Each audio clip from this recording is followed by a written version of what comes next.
51 है क्या?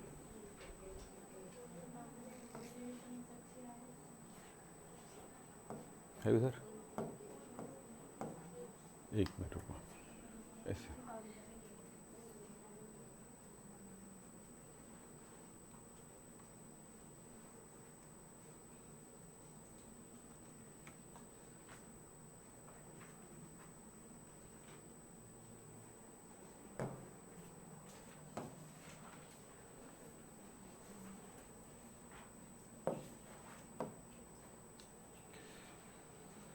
Good morning बच्चों। Good morning sir. चलिए आज की क्लास स्टार्ट करेंगे। आपको इस क्लास में बहुत सारी चीज़ें जो सेल्फ भी पढ़ना पड़ेगा। मैंने पूरा नोट्स दे दिया हूं मैं आपको आपके इसमें स्लाइड में, जो कि कल के ही क्लास में आपको बताया गया था कि क्या आपका नोट्स है। जैसे अगर मैं आपको दिखाऊं तो आपको यहाँ पर याद होगा कि ये सारी चीज़ें आप वहाँ पर आप पढ़ेंगे। जैसे क्या है यहाँ पे कि हमने पहले लेक्चर में देखा था कि क्या देखे थे हम लोग कि तत्वों का वर्गीकरण का क्या इतिहास रहा है, यानी कि कहाँ से कहाँ तक शुरू हुई है। सबसे पहला प्रयास क्या रहा है इसके बारे में बात किया गया। डोबेराइनर का त्रिक नियम और इसी तरह से न्यूलैंड कास्टा नियम, लोथरमेयर का वक्र, लोथरमेयर वक्र भी कहते हैं, इसको ध्यान रखिएगा। लोथरमेयर वक्र का सिद्धांत भी कहते हैं क्योंकि वहाँ पर क्या बनता है, ग्राफ बनता है, एक तरह का कर्व बनता है। ठीक है, मेंडलीव की आवर्त सारणी और मोसले की आवर्त सारणी, हम यहाँ तक की तो पूरे काम कर चुके हैं। पर इसमें जब मेंडलीव के आवर्त सारणी जब आया, बहुत डेवलप हुआ, तो आपने ये चीज़ देखा होगा कि इससे ये मेंडलीव के आवर्त सारणी जब आया तो ये एक तरह से पूरी तरह से आधुनिक रूप में आया था। लेकिन यहाँ पर एक बात थी कि तत्वों के भौतिक एवं रासायनिक गुण जो है इनके परमाणु भारों के आवर्ती फलन है। परमाणु भार के आवर्ती फलन किसके? परमाणु भार, यानी इन्होंने परमाणु भार को आधार माना और उसके परमाणु भार के बढ़ने के साथ साथ गुणों में समानता एक निश्चित क्रम में देखा। इस आधार पर उन्होंने क्या बनाया, ये ग्राफ बना, ये टेबल बनाया। टेबल में भी आपको बताया गया था कि एक्चुअली 8 वर्ग रहे हैं, 8 कॉलम रहे हैं, लेकिन ये 9वां कॉलम जो है बाद में आया। और आज के डेट में हम कह सकते हैं आधुनिक रूप में अगर मेंडलीव की आवर्त सारणी को देखें तो 9 कॉलम है, 9 समूह है। बात हुई है 1 से 7 तक के समूह जो होते हैं ए बी 2 भाग में बटा होता है। और आपको ये भी बताया गया था कि ए बी यानी बी वाला तत्व जो होते हैं, बी उपवर्ग वाले तत्व जो होते हैं, चौथे आवर्त से स्टार्ट होते हैं। इस तरह से कल बात हुई थी। अब यहां पर बात आता है कि इसके बाद कि इनकी उपयोगिताएं क्या क्या है। तो नए तत्वों की खोज में सहायक है। पहली बात है कि तत्वों का अध्ययन करने में सहायक होता है, यानी कि हमने कहा यहाँ पर कि हम तत्वों को बहुत आसानी स्टडी कर सकते हैं जब वो एक निश्चित क्रम में व्यवस्थित हैं। उनके गुणों को अध्ययन करना आसान होगा। किसी भी वर्ग में जो तत्व आते हैं उनके भौतिक और रासायनिक गुण लगभग समान होते हैं। एक क्रमिक रूप से परिवर्तन होता है लेकिन लगभग समान होते हैं। एक वर्ग का तत्व, अगर मुझे सोडियम के बारे में पता है तो मैं कह सकता हूं कि लिथियम, पोटेशियम, इन दूसरे तत्वों के बारे में भी मुझे जानकारी है, हल्का फुल्का तो जानकारी आ ही जाता है। जैसे हैलोजन में फ्लोरीन के बारे में पता है, क्लोरीन के बारे में पता है, तो वो एक जैसे गुण रखते हैं। और इसका कारण क्या हो सकता है? इसके कारण हो सकते हैं किसी भी वर्ग में कोई तत्व है तो इसका मतलब है उसके अंतिम कोश में उपस्थित इलेक्ट्रॉनों की संख्या है, इस आधार पर। लेकिन जब हम आवर्तों में आगे चलते हैं तो उन तत्वों के अंतिम कोश में इलेक्ट्रॉनों की संख्या में क्रमशः परिवर्तन भी होते हैं, आकार भी परिवर्तित होती, तो इस आधार पर उनके गुणों में भी क्रमशः परिवर्तन होते रहते हैं। दूसरी बात है नए तत्वों की खोज में सहायक है ये मेंडलीव की आवर्त सारणी, कल की बात हुई है। तो ये सारी चीजें बेटा आपके स्टडी का है, आपके पढ़ने का है। मैं तो पूरा थ्योरी आपको दे दूंगा, यहाँ पे मैं थोड़ी थोड़ी बात कर दूंगा लेकिन पूरी बातें आपको उसके नोट्स में मिलेगा। तो जो आपको मैं नोट्स दिया हूँ उस नोट्स को आप कॉपी भी कर सकते हैं, चाहे तो शॉर्ट में लिख सकते हैं, आपकी मर्जी। मैं यहाँ पर कुछ भी नहीं बोलूँगा क्योंकि यहाँ पर मैं अपना समय नहीं फंसाना चाहूँगा। आपका मैं यहाँ पर जो अनमोल समय है वो उनको नहीं फंसाना चाहूँगा। यहाँ का समय जो है वो चीज़ें होती जो कॉम्प्लिकेटेड है, जिन चीज़ों को अब सीखने में तकलीफ होता है, जिन चीज़ों को सीखने से बाकी चीज़ों को सीखा जा सकता है, वो चीज़ पढ़ाने का होता है। किसी भी टीचर का और किसी भी स्कूल का या किसी भी ट्यूशन का काम यही होता है, वो जनरल बातों को नहीं करते हैं। तो यहाँ पर ध्यान रखिएगा। नए खोज में सहायक, जब आवर्त सारणी का निर्माण किया जा रहा था तब उनको ये पता चला कि मैं अगर इस तरह से तत्वों को अरेंज करता हूं, तो जब वो अरेंज कर रहे थे तो कहीं पता चला कि एक तत्व का गुण तो अब अगले आने वाले तत्व के गुण से तो नहीं मिल रहे हैं, फिर वो अगले उसके बाद वाले से मिल रहे हैं। ऊपर वाले से नहीं मिल रहे हैं, नीचे वाले से नहीं मिल रहे हैं, साइड वाले से नहीं मिल रहे हैं, यानी एक क्रम जो रहता है ना, एक क्रम, वो क्रम नहीं दिखाई दे, जबकि अगले के बाद एक जगह छोड़ दूं तो अगला वो क्रम नजर आ जाता है। तब कहा उसने कि हो ना हो इस जगह पे वो तत्व नहीं है जो अभी तक खोजा नहीं गया है, तो उस जगह को ब्लैंक रखा, खाली रखा। फिर उसके बाद जब पूरा पीरियोडिक टेबल निर्मित हो गया, तब उन्होंने वो जो तत्व वहां पे आएंगे कल के डेट में जब खोजा जाएगा, तब उसके क्या गुण होंगे, मेंडेलीव ने अपने उन्हीं पीरियोडिक टेबल के आधार पर बता दिया। और जब वो तत्व खोजे गए रियल में, तब जो गुण उन्होंने बताया था उनसे 95% तो गुण मिलते ही थे, यानी कि लगभग गुण मिल रहे थे। यानी कि ये उनके द्वारा कही गई बातें, यानी कि एक तरह से हमने नए तत्व की एक भविष्यवाणी कर दिया था कि प्रकृति में वो मौजूद है, भले हम उनको बारे में नहीं जानते हैं। यहां तक की बातें हुई।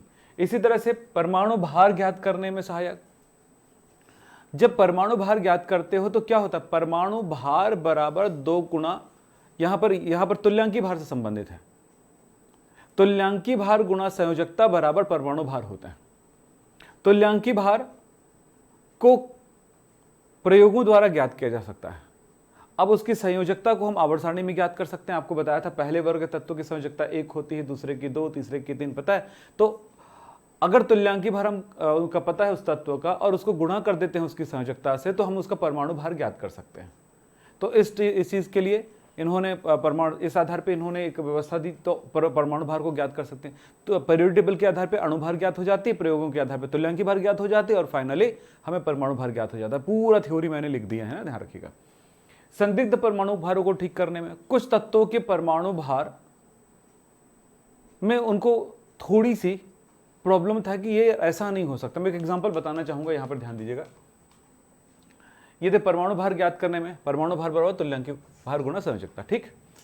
तो कुछ तत्वों के परमाणु भार में कुछ उनको क्या नजर आया, थोड़ी तकलीफ नजर आई कि भाई उसके परमाणु भार कुछ गलत हो सकते हैं, तो उनको ठीक करने में भी सहायक हुआ।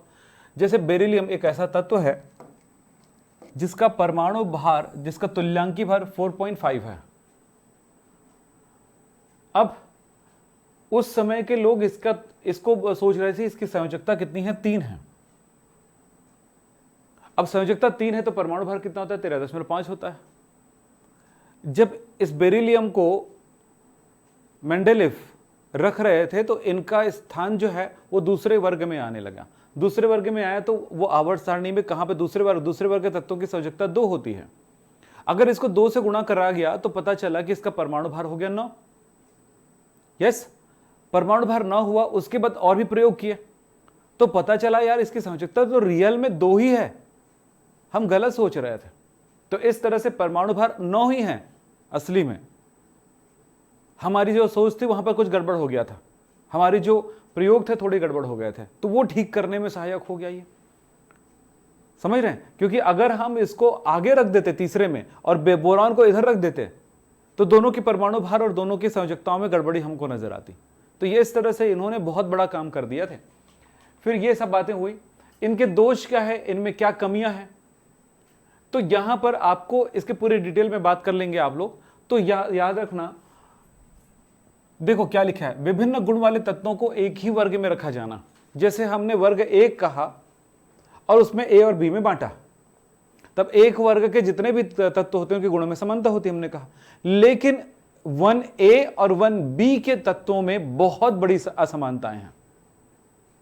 यानी सोडियम, पोटेशियम, रुबिडियम की बात कर रहा हूं, इधर हम जो 1 में बात कर रहे हैं कॉपर की बात कर रहे हैं, तो ये इसके गुणों में बहुत ज्यादा अंतर है। तो इस बात को लेकर के यहां पर एक कंट्रोवर्सी होती है कि भाई कैसे एक ही जगह पे कैसे रख दिया गया, जबकि अलग अलग ग्रुप है, ये यानी अलग अलग गुण वाले तत्व हैं। तो ये एक असमानताएं थी। यानी कि हम तो दोष निकालना ना भाई, कि हम दोष क्यों निकालते हैं, दोष निकालने का मतलब नहीं तुमने तो गलत किया यार, ये गलत बात है। हमारी जो बात करने का जो तरीका रहता है, हम लोग जो करते हैं, यार मेंडेलीव तो ठीक है लेकिन मेंडेलीव सही नहीं था। हम इसलिए नहीं बात करते हैं किसी दोष के बारे में, दोष के बारे में इसलिए बात करते हैं क्योंकि उनसे बेहतर करना है। जैसे अगर सिंपल से बात करूं, ये लाइट मैंने यहां पर लगाया, इस लाइट से एक डिफ्यूज लाइट बनता है। अब इस डिफ्यूज लाइट में अभी आपको सब कुछ आदर्श लगेगा, अच्छा फोटोग्राफी आती है, अच्छी सब कुछ होता है। लेकिन इसी में अगर मैं 5 बुराई निकालना चाहूं तो निकाल लूंगा, और जब 5 बुराई निकालूंगा तो 5 उसमें अच्छाई भी करूंगा अब उसके बाद। यानी किसी चीज का दोष निकालने का मतलब है कि हमें उससे आगे बढ़ने का मौका मिलता है। जैसे आपने रदरफोर्ड के परमाणु मॉडल में देखे थे, आप लोगों ने याद होगा, रदरफोर्ड के परमाणु मॉडल में क्या देखे थे? दोष देखे थे। दोष देखे तो हमने यहां पर आगे बढ़े, फिर क्या दोष है भाई, वो दोषों को हमने लिस्ट आउट किया। फिर बाद में पता चला कि इनके लिए हमने कुछ प्रयोग किए आगे जाकर के हाइड्रोजन स्पेक्ट्रम, और हाइड्रोजन स्पेक्ट्रम के आधार पर बोर ने अपना परमाणु मॉडल दिया। रदरफोर्ड ने बोल दिया था इलेक्ट्रॉन तो घूमते हैं चारों ओर, चारों ओर घूम रहे। निल्स बोर ने कहा, भाई साहब मैक्स क्लार्क के नियम के आधार पर निल्स बोर ने कहा अगर ऐसा घूमेगा तो गिर जाएगा यार नीचे, यार तुम क्या बात करते हो। मैक्स क्लार्क का अपना सिद्धांत था कि अगर कोई आवेश वाला कण अगर गति कर रहा हो तो वो अपनी उस आवर्ती गति की वजह से क्या करेगा, एक विकिरण उत्पन्न करता है। जब विकिरण उत्पन्न करेगा तो ऊर्जा उत्पन्न करेगा, ऊर्जा उत्पन्न करेगा तो ऊर्जा का उत्सर्जन करेगा, जब ऊर्जा का उत्सर्जन करेगा तो वो नीचे गिरेगा क्योंकि उसकी ऊर्जा कम होती जा रही है और अंत में गिर जाएगा। अब बता, तुमने जो कहा वो कहीं से सही हो सकता है? हो ही नहीं सकता सही। समझ रहे हो आप लोग? बताओ कैसे हो सकता है सही? आदमी घर में किसी घर गए हम और कहीं पे खून का दाग दिखा तो उसको नहीं बोल सकते डायरेक्ट कि तुमने किसी आदमी को मार डाला है, नहीं बोल सकते। वो कुकरी का भी हो सकता है, समझ रहे हो ना, वो मटन लाया होगा उसका भी हो सकता है, कई चीजों का हो सकता है ना। इसलिए उनके पीछे अगर कोई आदमी दौड़ के जाए, उस घर में किसी की मौत हो गई, एक आदमी दौड़ते दौड़ते जाए पुलिस थाना में कि मैंने उस आदमी को मार दिया, पहले तो उनको गिरफ्तार कर लिया जाएगा, लेकिन अदालत में उसी आदमी को साबित करना पड़ेगा कि मैंने उसको सचमुच में मारा है, मेरे पास इतना सबूत है। अगर उसने सबूत नहीं पेश कर पाया वो आदमी, अब इंडिया में क्या चलता है मैं नहीं जानता ना, लेकिन कानून यही कहता है कि अगर वो सबूत नहीं पेश कर पाया, उसके बोलने से नहीं मानेंगे, उनके सबूत होना चाहिए। मतलब उसके बाद वो वहां पे जाके बताएगा कि मेरे वहां पे खुखरी पड़ा होगा देखना, और खुखरी जाके ढूंढा तो नहीं मिला, सीसीटीवी कैमरा में देखना उसको मारते हुए दिखेगा, वो भी नहीं मिला। ठीक है, मेरे कपड़े में दाग है खून का, वो भी नहीं मिला। एक आदमी ने देखा है, वो डोकरा तो मर चुका है, कहीं पर कुछ नहीं मिला। समझ रहे हो कि नहीं समझ रहे हो? मतलब कानून कहता है कि तुमने भले मारा हो, लेकिन हमारे पास इस बात के सबूत नहीं है। भैया आपका प्रणाम करता हूं, आप निकल जाइए प्लीज, क्योंकि हमें पता है कि हमारे पास ऐसा कोई सबूत नहीं कि तुमने सचमुच में मारा है उसे। तुम तो खुद ही कह रहे हो, क्यों कह रहे हो कि हमें नहीं पता तुम्हारी क्या मानसिकता है। बात समझ में आ रही है? तुम्हारी क्या मानसिकता है हमें कोई नहीं पता, लेकिन तुम ऐसा कहना चाह रहे हो। यानी कोई कई लोग होते हैं ना, महान भी होते हैं कुछ को। दुनिया इतनी अजीब है कि अजीबो गरीब है भाई, उसको मत सोचिए। ठीक है, एक आदमी तो ड्रिल मशीन चलाता है, कान में घुसाता है, नाक में घुसाता है, कुछ भी करते हैं हर लोग, इंसानों का कोई ठिकाना नहीं है। अब वो कैसे करता होगा वो पता नहीं अपने को, है ना। तो चलिए बात समझ में आई। तो इस तरह से अगर दोष पता चलता है तो हम क्या कर सकते हैं, और बेहतरीन में जा सकते हैं। तो ये मतलब होता है दोष का, ये वाले लाइन का, ये शब्द का। अब आगे की बात ये हुआ कि समान गुण वाले तत्वों को एक ही वर्ग में रख दिया गया। बहुत जगहों पर ऐसा देखने को मिला है, पढ़ना भी थ्योरी अंदर ना, फिर कुछ भी नहीं आया एग्जाम में, तब उनके उदाहरण और थ्योरी नहीं लिख पाए, तो कम से कम उनको दोष के कुछ लाइनें लिख दो, ये मेन हेडिंग लाइन लिख दो। एग्जाम की बात अभी नहीं, मेरे टेस्ट में तो पूरा लिखना पड़ेगा जो थ्योरी में लिख के दिया। आपकी बुक में भी होगा या थोड़ा सा अलग प्रिंट होगा, मतलब बात वही होगी। ठीक, समान गुण वाले तत्वों को अलग अलग कर दिया गया है बहुत सारी जगहों पर। इसी तरह से कई चीजें हैं। हाइड्रोजन का स्थान निश्चित है ही नहीं, हाइड्रोजन को स्थान ही नहीं दिया गया। बोला गया भैया इसको आप अलग से रखिए, न इसको हम पहले वर्ग में मानते हैं, न इसको सातवें वर्ग में मानते हैं। कई जगह तो इसको चौथे वर्ग में भी मान लेते हैं, यानी कभी भी पहले वर्ग में मानते हैं, फिर चौथे वर्ग में सातवें में भी रख सकते हैं और चौथे में भी रख सकते हैं। आवारा है ये, तो जगह ही नहीं है इसके पास, घर ही नहीं है इसके पास। अगर रखना भी है तो ठीक से एक जगह पे दो। तो हाइड्रोजन का स्थान अनिश्चित होने की वजह से यहां पर प्रॉब्लम क्रिएट होती है कि भाई हाइड्रोजन का स्थान क्यों निश्चित नहीं किया गया। आज भी नहीं किया गया, आज भी हाइड्रोजन का स्थान मूल रूप से निश्चित नहीं है, ध्यान रखिएगा। समझ रहे हो? जब हाइड्रोजन पढ़ोगे तो क्लियर होगा। फिर बात करते हैं भारी तत्वों को हल्के तत्वों से पहले रखा जाना। कुछ भारी तत्व हैं, परमाणु भार के बढ़ते क्रम में रखा गया है। तो मैं इसको डिटेल में करते जाता हूं, ये पूरा लिख दिया हूं। ये हाइड्रोजन का स्थान अनिश्चित है।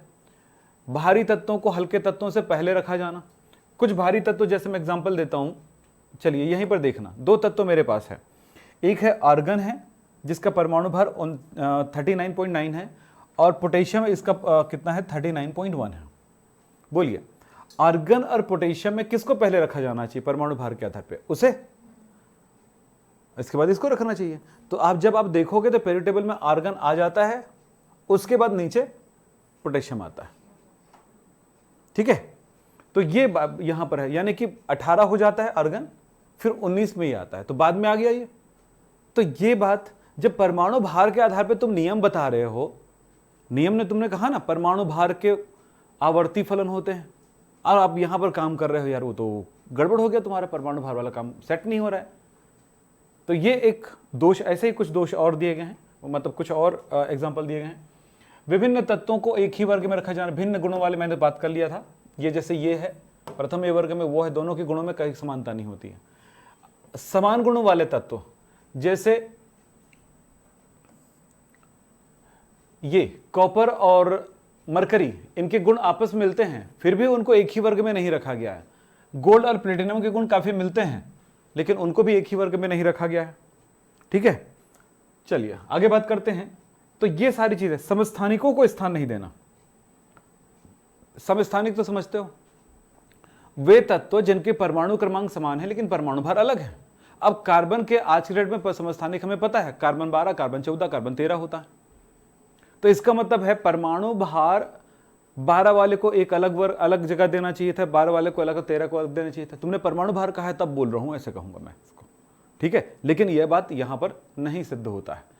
तो लेकिन भाई बता दूं, हम जो भी यहां पर ढूंढ रहे हैं कमियां, वो कमियां किसके आधार पर? उसके नियम ने, उन्होंने जो कहा था ना, उसके आधार पर बोल रहे हैं। मतलब हमें एक एहसास हो रहा है कि कुछ न कुछ तो इन्होंने गड़बड़ किया था। इन्होंने पीरियड टेबल एकदम परफेक्ट बनाया था, मैं आपको पहले बता दूं। इन्होंने परमाणु भार को आधार माना था, इसी वजह से थोड़ी गड़बड़ हुई कुछ बातों को। तो हमें यह पता चला कि उसके आधार पर हमने आगे नियमों में कुछ सुधार किए और उसको परमाणु क्रमांक के आधार पर हमने ले लिया गया। ठीक है, तो ये सारी चीजें मैं कल के पढ़ा चुका हूं आपको। ठीक है साहब, समस्थानिकों को स्थान नहीं दिया जाना, तो बात हो गई मेरी। चलो ठीक है, आगे जाकर के एक शब्द आता है परमाणु संख्या, यानी का आवर्ती नियम। परमाणु संख्या, परमाणु द्रव्यमान की जगह पे परमाणु संख्या यानी कि परमाणु क्रमांक को लिया गया, तब बहुत सारे प्रॉब्लम खत्म हो गए हमारे। जैसे परमाणु क्रमांक हर तत्व का अलग होता है, किन्हीं भी दो तत्वों का परमाणु क्रमांक कभी भी बराबर हो ही नहीं सकता है।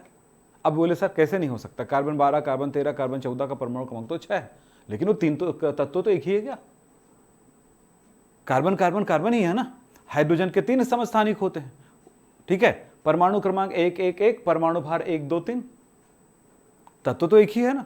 तो इस आधार पर समस्थानिकों को एक ही जगह रखा जा सकता है। तो हमने यहां पर इस बात को ध्यान रखना है कि आगे जाकर के ये वाला 1931 में मोसले ने यह सिद्धांत दिया, ये एक नियम दिया कि तत्वों के भौतिक एवं रासायनिक गुण उनके परमाणु क्रमांकों के आवर्ती फलन होते हैं। याद रखना, मोसले से पहले आधुनिक पीरियड टेबल और उसका नियम था मेंडेलीव का, और मोसले के बाद ये हुआ। आधुनिक का मतलब होता है नया, मॉडर्न। ठीक है ना, जो आज चलेगा। ठीक है, आज का आदमी हम है, बाबा लोग नहीं है ना। बाबा लोग पुराने हो गए। एक बात और याद रखना बेटा, हम लोग उनकी बातों को काट, वो जो बोलते हैं ना, वो जो बोलते हैं ना, कुछ भी बोलते हैं, भले अपने दिमाग से जो भी अपने जिंदगी में बोले हो, सोचे हो, वो बोलते हैं ना, तो हम लोग क्या करते हैं, उसकी बातों को काटते हैं। जानता नहीं रुक रहा, समझ रहे हो? वो जानता नहीं बेटा, लेकिन जिंदगी उन्होंने जिया है, तभी तो सफल है, आज जिंदा है, या अपने टाइम पे मरेगा। समझ रहे हो कि नहीं समझ रहे हो? वो जानते हैं तभी अपनी जिंदगी को चला पाए। अगर नहीं जानते तो प्रकृति वैसे ही नष्ट कर देती है। आपको पता है, जो किसी काम का नहीं है वो नष्ट हो जाता है। आपने देखा होगा कई बार, अब ये बात थोड़ा गलत लगेगा, मैंने कई जगह पे एक चीज़ देखा है, कई जगह पे कई बच्चे विकलांग आ जाते हैं और उसके पेरेंट्स जो है उनके लिए कोई अच्छा नहीं कर पाते, बहुत अच्छा नहीं कर पाते अपनी गरीबी की वजह से, और कई कारणों से नहीं कर पाते, लेकिन जब तक वो जिंदा रहते हैं उस बच्चे को बहुत अच्छे से रखते हैं। लेकिन जब वो उसके पेरेंट्स चले जाते हैं दुनिया से, तो उस बच्चे को क्या तकलीफ होती है? बहुत सारी तकलीफें होती है, जीने का ही तकलीफ हो जाता है। आपने देखा होगा उसके भाई बहन एक आध जने करते हैं यार, 90% तो प्रॉब्लम यही है कि भाई बहन छोड़ देते हैं उसको। ये देखे होगे आप लोगों ने। मैं तो ऐसे लोगों को क्या बोलूँ भाई। एक दिन एक दादा आए, बोले दादा या बेटा कुछ खाने का दे देना और कुछ पैसे दे देना और कुछ कपड़े वपड़े दे देना। मैं बोले ये क्या चल रहा है भाई, है ना, सीधा है एकदम बढ़िया है। ऐसे बेटा ऐसे दे देना। बोले क्यों? मैं ऐसे बोला क्यों? बोले मैं भीख मांग रहा हूँ।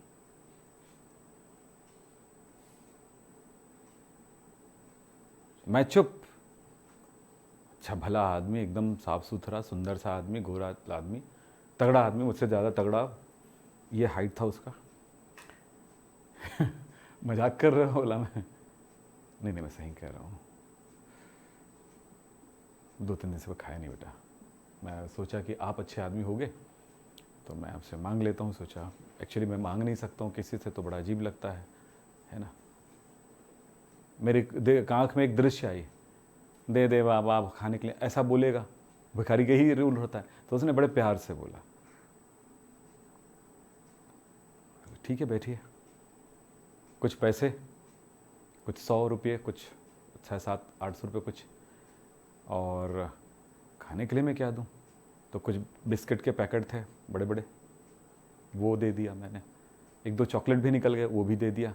मैडम बोलती क्या कर रहे हो? रुको ना, पुराने कपड़े निकालो, मेरे होंगे 8-10 ठो। अब मैं सोचा यार इनमें होगा कैसे, तो मैं बोला टी शर्ट्स तो होंगे ना, वो तो चल जाएगा, है ना, थोड़ा हो जाता है। वो ऐसे निकाल के गए, कुछ जीन्स, कुछ लोअर वगैरह, कुछ एक जीन्स, मतलब वो सेट हो जाएगा। एक मोटा नहीं था पर था, तो मैं दे दिया उसको। फिर वो पकड़े और चले गए। मैंने पूछा एक लाइन उस टाइम बीच में, भीख क्यों मांग रहे हो? बेटा मेरा कोई नहीं है, अब पहले नौकरी थी, अब चला गया, और अब बच्चे भी निकाल दिए। बोलते जो करना है कर ले, जा भीख मांग ले। पर मांग नहीं सकता भीख, आपने इतने सारे दे दिए, मैं तो उम्मीद भी नहीं करता हूँ, पर इतना मत दो मुझे, मैं बाद में आ जाऊँगा। मैं बोला नहीं ये जल्दी मत आना, उससे अच्छा है कि आप जितना ले जा सकते हो ले लो, ठीक है। फिर वो कभी नहीं आया। कहानी समझ में आ रही है? उस बच्चे को सोचो यार, गाली किसको मिल रही है? उस बाप को नहीं मिल रहा है। समझ रहे हो? ऐसे कई लोग हैं, मैंने 1-2 का नहीं, ये दर्द है। मैं तो ये तो बहुत स्पेशल आदमी भिखारी की बात किया मैंने, जो अनस्पेशल दिखता है, आके दरवाजे में बैठ जाएंगे, है ना। बाद में पता चलता है कि एक औरत आई थी, वो लॉकडाउन के टाइम, भयंकर थी वो, नहीं बताऊंगा उसके बारे में। चलिए, क्या कहानी समझ में आया? यहाँ पे क्या क्या बोला मैंने? ये जो चीज़ें हैं बेटा जी, ये जो चीज़ें हैं, यहाँ पर याद रखिए कि परमाणु भार के बढ़ते क्रम में मेंडेलीव का पुराने, और वो जो डोकरे की बात की है वो क्या हो गया? हाँ, वो ओल्ड हुआ। ओल्ड एंड मॉडर्न 2 चीजें होती हैं, एक पुराना और एक नया, ठीक। चलिए साहब आगे बढ़ते हैं। 1931 के बाद दुनिया एकदम चेंज होने लगी। 1947 में तो देश आज़ाद हुआ, है ना। देश की आज़ादी मतलब राजनीति की आज़ादी, और जहां राजनीति की आज़ादी आती तो ये नहीं कह सकते कि देश का आम आदमी भी आज़ाद हो गया। लाखों लोग मरे, 2 देश विभाजित हुआ, आज भी मारे जा रहे हैं आदिवासियों को, आज भी कुछ भी करा हो रहा है ना। देश आज़ाद हुआ है, आम जनता पूरी तरह आज़ाद हुआ ही नहीं है। कुछ लोग चला रहे हैं, कंट्रोल कर लिए हैं। आम जनता की आज़ादी चाहिए। चलो, ये कल की बातें थी, आप लोग नहीं आए थे, है ना, लेकिन पूरा पढ़ाया भी नहीं था मैंने। चलिए, तो मैंने वहाँ पे बात कर देता हूँ। चलो आगे कर लें। ये हो गया, कौन सा वाला था? 1 है क्या? सेव कर देता हूँ।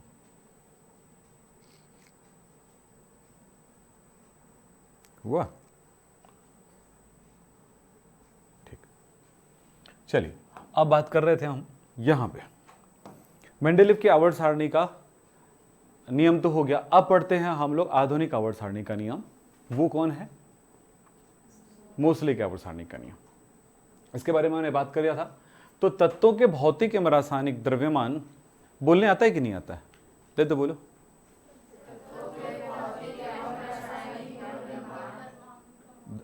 द्रव्यमान, भौतिक और रासायनिक गुण, उनके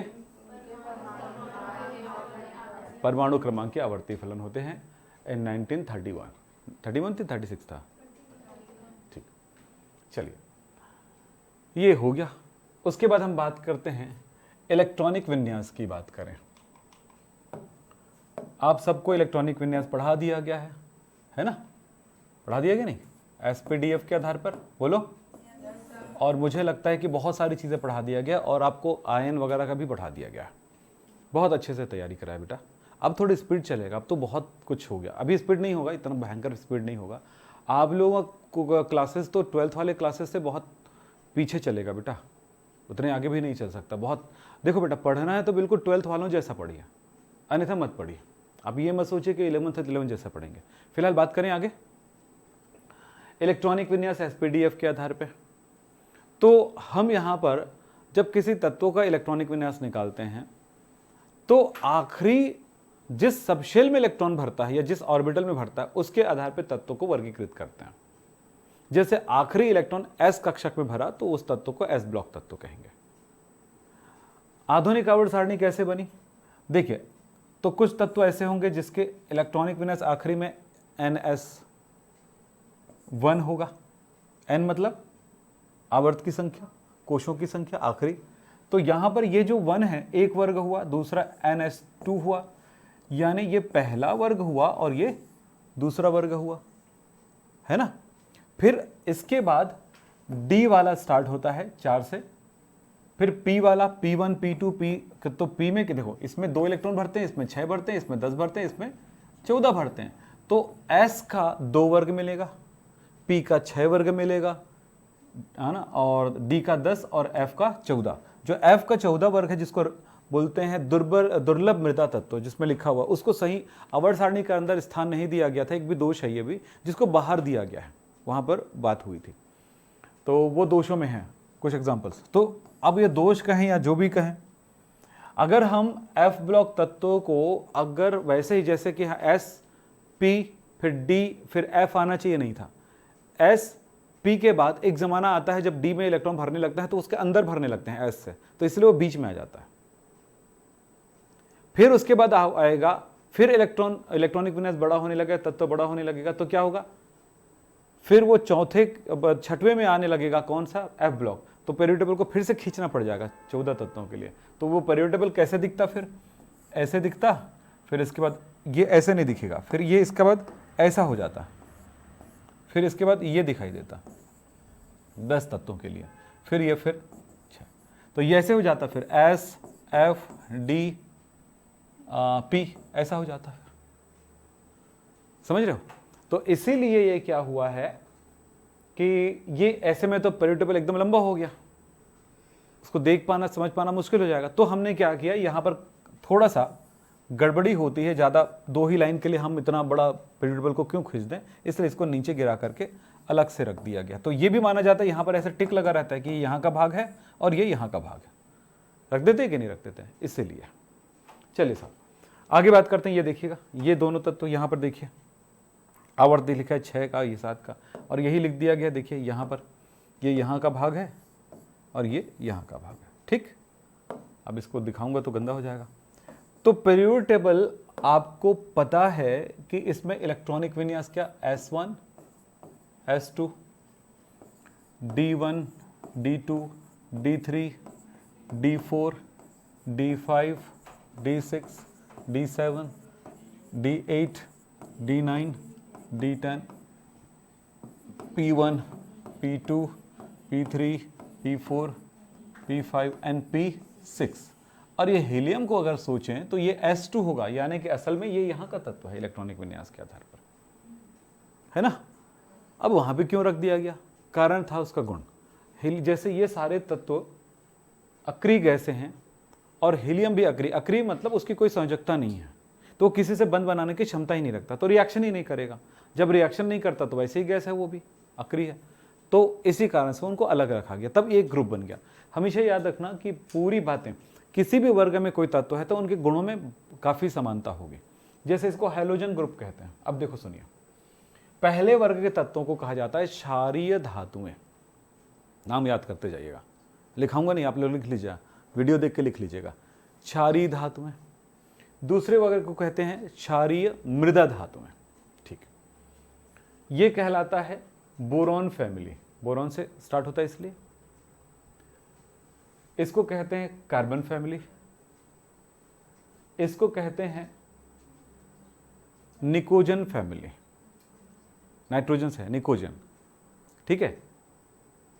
इसको कहते हैं कैल्कोजन फैमिली।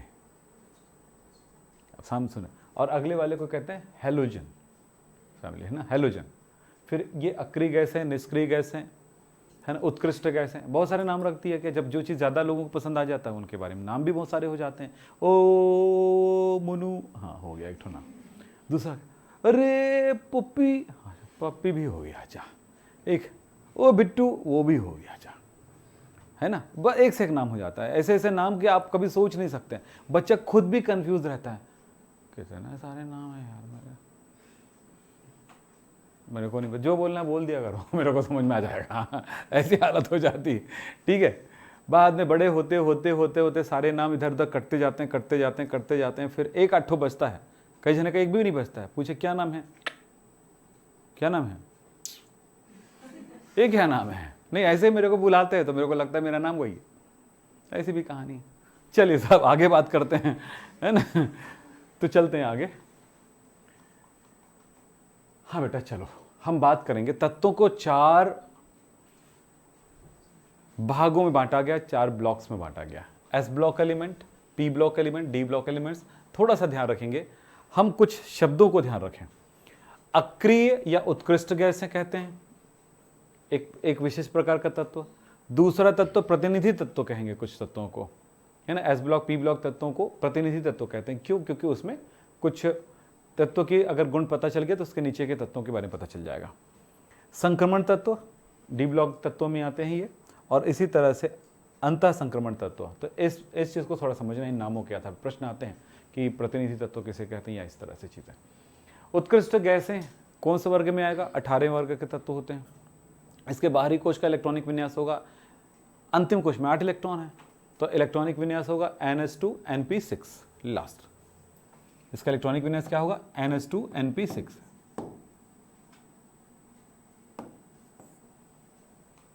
इसका अष्टक पूर्ण रहता है।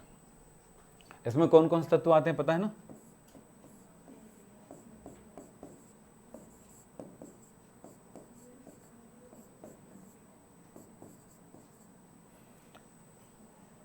परमाणु क्रमांक कितना होता है? 2। इसको छोड़ दिया जाए इलेक्ट्रॉनिक विन्यास के क्रम में तो चलेगा, बाकी सबके इलेक्ट्रॉनिक पर इसी तरह से होंगे। इसमें कितना? 10। कितना होगा? 18। 8 जोड़े तो 10, फिर कितना जोड़ना है? 8 8 18 18 32, तो कितना हुआ ये? 36। 6 दूनी 12 तो 14, 54 ना, 54, ठीक है।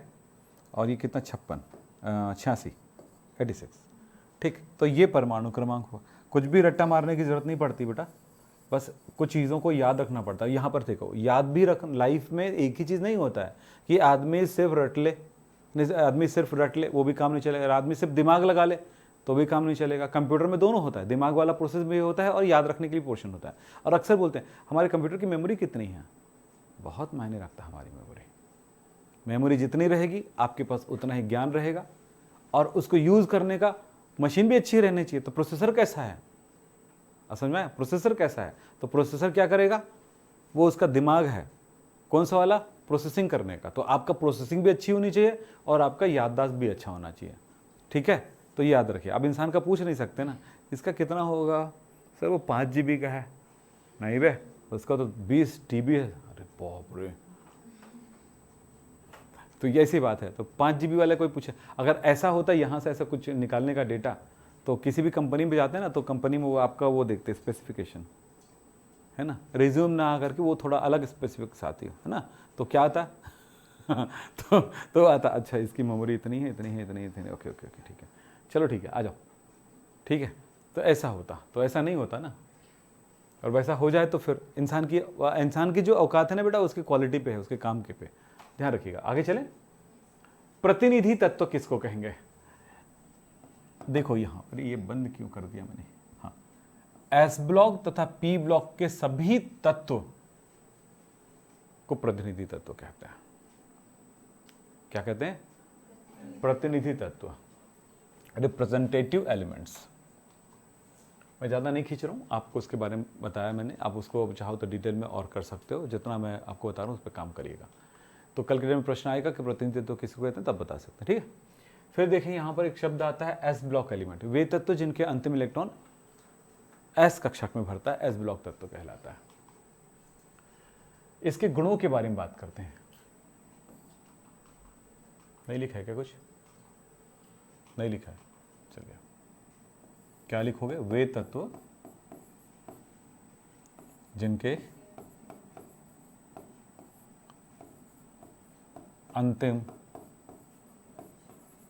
इलेक्ट्रॉन एस कक्षक में भरता है।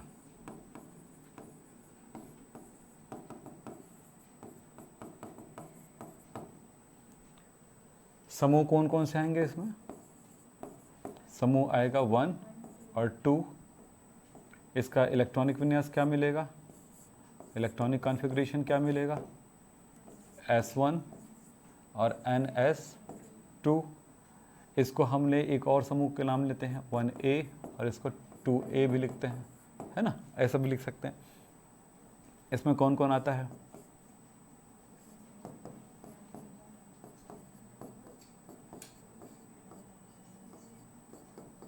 ये तत्व आते हैं, और इसमें यहां से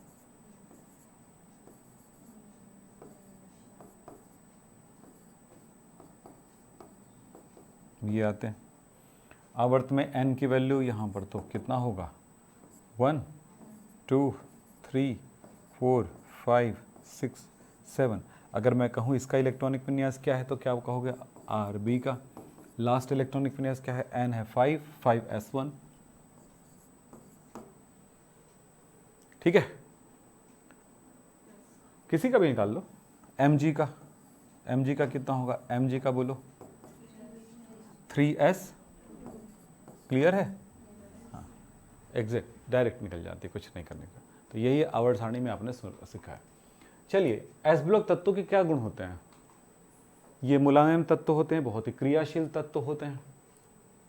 इसका गलनांक क्वथनांक कम होता है। ये प्रकृति में बहुत ज़्यादा, मैंने बोला ना अभी, अधिक क्रियाशील होता है, बहुत ज़्यादा क्रियाशील। सोडियम धातु को ऐसे प्रकृति में रखेंगे तो देखना कि थोड़ी देर में वो धूमिल पड़ने लग जाएगा। अगर बारिश का दिन है तो नमी लेकर के बहुत तेज़ी से रिएक्शन कर जाएगा, लेकिन अगर उसको पानी में डाल दो, सिर्फ पानी में डाल दो, तो वो बहुत तेज़ी से पानी से रिएक्शन करेगा, और इतनी तेज़ी से रिएक्शन करेगा कि गर्मी भी बहुत ज़्यादा उत्पन्न होगा।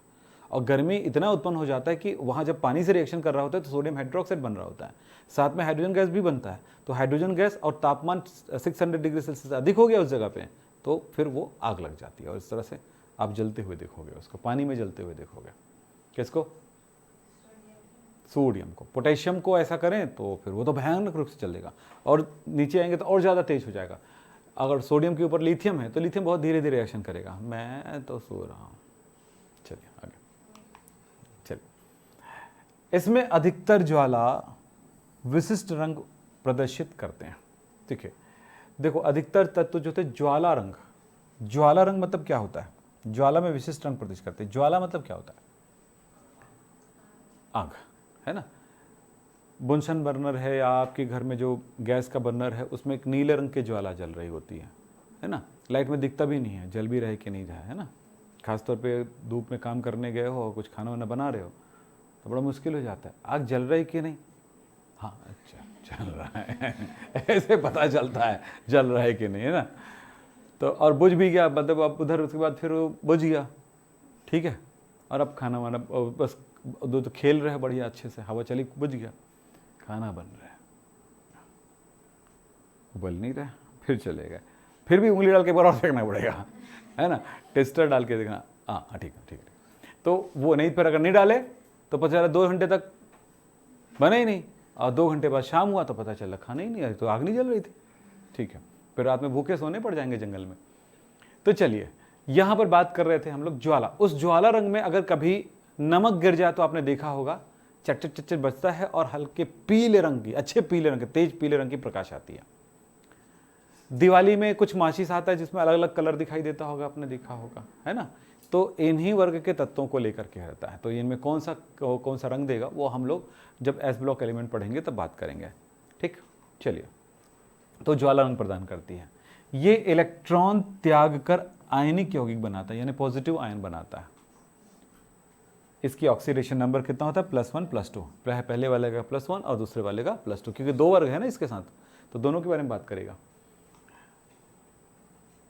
ये प्रबल अपचायक होते हैं, और ये अपचायक शब्द के बारे में बाद में बात करेंगे, लेकिन याद जरूर रखना, एस ब्लॉक तत्व क्या होते हैं? प्रबल अपचायक होते हैं। पी ब्लॉक तत्वों में ऑक्सीकारक मिलेंगे, लेकिन यहाँ पर अपचायक मिलेंगे। ये अपचायक क्या है? Chapter number 8। अब फास्ट हो जाएंगे, टेंशन मत लो। ये विद्युत के चालक होते हैं, सुचालक होते हैं, क्योंकि ये सभी धातु होते हैं।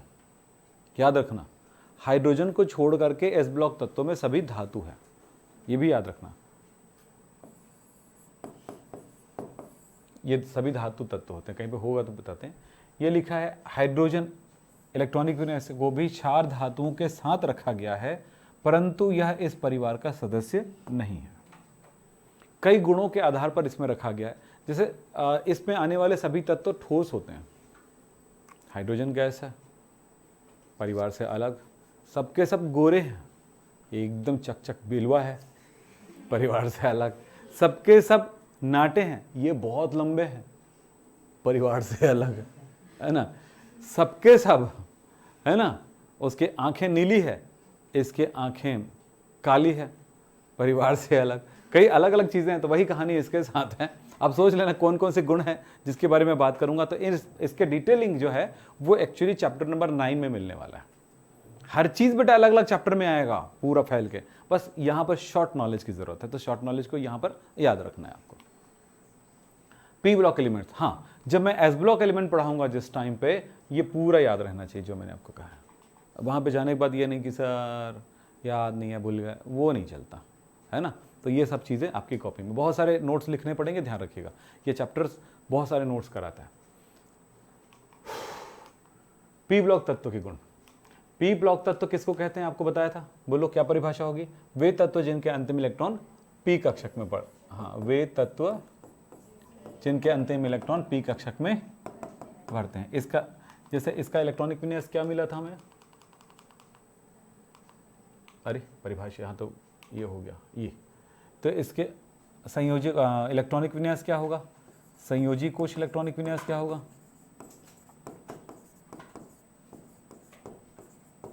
विन्यास क्या है इसका?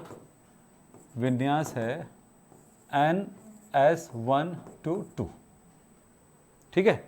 जबकि पी ब्लॉक तत्वों के लिए हमारे पास क्या इलेक्ट्रॉनिक विन्यास होगा?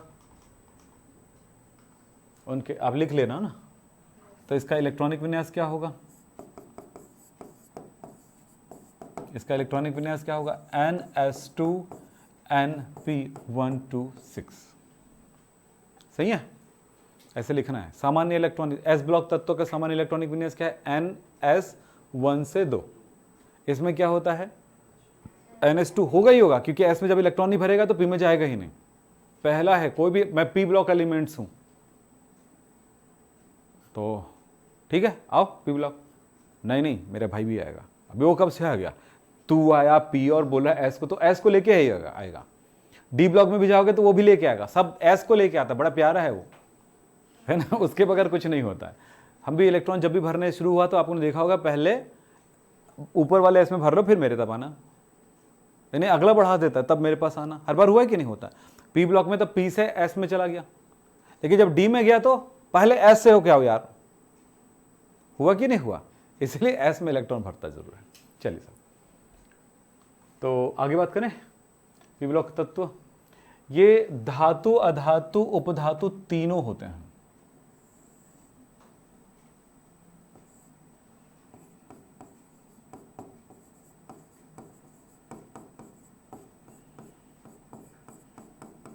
तीनों प्रकार के तत्व देखते हैं। ठीक है,